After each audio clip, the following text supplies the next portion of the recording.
لوگو تم سب اللہ کے محتاج ہو اور اللہ ہی تو بے نیاز ہے، لائق حمد و ثنا ہے۔ اگر وہ چاہے تو تم کو نابود کر دے اور نئی مخلوق لے آئے، اور یہ اللہ کو کچھ مشکل نہیں۔ اور کوئی بوجھ اٹھانے والا کسی دوسرے کا بوجھ نہ اٹھائے گا، اور کوئی بوجھ میں دبا ہوا اپنا بوجھ بٹانے کے لیے کسی کو بلائے تو بٹایا نہ جائے گا، اگرچہ قرابت دار ہی ہو۔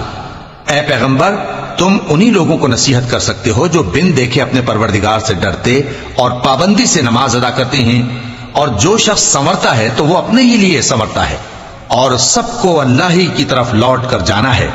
اور اندھا اور آنکھ والا برابر نہیں، اور نہ اندھیرے اور نہ روشنی، اور نہ سایہ اور نہ دھوپ، اور نہ زندہ اور نہ مردہ لوگ برابر ہو سکتے ہیں۔